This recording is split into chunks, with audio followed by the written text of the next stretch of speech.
Assalamualaikum warahmatullahi wabarakatuh. Apa kabar anak-anak? Semoga tetap dalam keadaan sehat ya. Sebelum memulai pembelajaran pada kali ini, alangkah baiknya kita berdoa terlebih dahulu. Berdoa dimulai. Selesai. Nah, sebelum memulai pembelajaran, Ibu akan menjelaskan tentang tema pada kali ini, yaitu tentang pahlawanku. Pahlawanku ini pasti sangat berjasa bagi kita karena sudah menjaga negara kita, sudah menolong banyak rakyat. Kegiatan pada pembelajaran kali ini yaitu tentang teks non-fiksi dari teks Raja Purnawarman. Sebelum pembelajaran dimulai, semoga kalian tetap semangat untuk menerima pembelajaran pada kali ini dan semoga apa yang kita pelajari pada hari ini bisa bermanfaat untuk kalian semua. Berikut ada sebuah gambar yang menjelaskan tentang anak-anak yang sedang menjenguk temannya yang sedang sakit.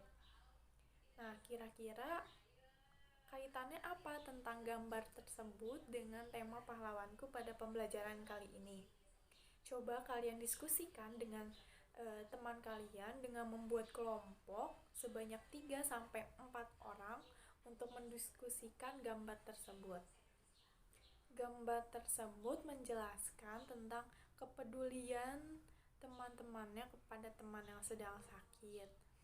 Nah, kaitannya dengan tema pahlawanku pada kali ini yaitu kita harus bisa saling tolong-menolong, harus saling bantu-membantu kepada orang yang kesulitan ataupun yang membutuhkan. Kita harus peduli kepada sesama. Nah, jadi kita harus bisa menanamkan sifat dan sikap itu di dalam diri kita. Sebelum pembelajaran ada pengantarnya. Tema pada pembelajaran kali ini tentang tema 5 pahlawanku, subtema 1 tentang perjuangan para pahlawan dan pembelajaran 1. Kompetensi dasarnya yaitu menggali pengetahuan baru yang didapat dari teks fiksi. Indikatornya menjelaskan pengertian teks non-fiksi, menyampaikan jawaban dari pertanyaan yang diajukan berdasarkan teks non-fiksi, dan mengidentifikasi informasi pada teks non-fiksi. Selanjutnya ada tujuan dalam pembelajaran, yaitu melalui penjelasan dari guru, siswa diharapkan dapat menjelaskan pengertian dari teks non-fiksi dengan benar. Siswa mampu menjawab pertanyaan dari teks non-fiksi tentang Raja Purnawarman dengan tepat. Dan dengan membaca teks non-fiksi tentang Raja Purnawarman, diharapkan siswa mampu mendapatkan informasi baru dari teks Raja Purnawarman dengan benar. Nah, selanjutnya, apa itu teks non-fiksi? Teks non-fiksi adalah karangan yang dibuat berdasarkan kenyataan atau fakta yang ada dalam kehidupan nyata.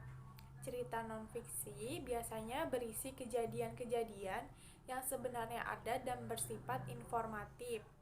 Informatif itu yaitu memberikan informasi kepada pembaca. Dalam teks non-fiksi juga terdapat ciri-cirinya. Yang pertama, menggunakan bahasa yang denotatif, yaitu memiliki arti yang sebenarnya. Menggunakan bahasa formal yang sesuai dengan KBBI atau dengan bahasa yang santai tapi sopan. Dan disusun berdasarkan fakta yang ada. Tulisannya dalam bentuk tulisan ilmiah populer.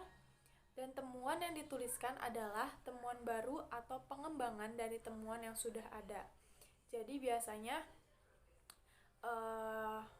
tulisan-tulisan ini dari hasil pengamatan, penelitian yang baru ditelitinya itu, atau bisa juga dari hasil penemuan yang sudah ada kemudian dikembangkan kembali. Terdapat juga unsur-unsur dalam teks non-fiksi. Yang pertama itu ada cover buku, rincian subbab buku, judul subbab, tokoh dan penokohan, tema cerita, bahasa yang digunakan yang mudah dipahami, dan penyajian alur cerita. Bisa maju, bisa mundur, atau maju mundur. Itu alur alur cerita. Di sini ada contoh dari teks Raja Purnawarman. Bisa dibaca terlebih dahulu. Nah, setelah membaca tentang teks Raja Purnawarman, kemudian jawablah soal yang berkaitan dengan teks Raja Purnawarman. Yang pertama itu ada Raja Purnawarman memerintah kerajaan apa dan pada tahun berapa. Yang kedua, bagaimana karakter Raja Purnawarman dalam teks. Yang ketiga, hal apa saja yang dilakukan oleh Raja Purnawarman terhadap kerajaannya dan terhadap rakyatnya. Yang keempat, bagaimana kehidupan rakyat kerajaan Tarumanegara jika tidak memiliki sikap kepahlawanan.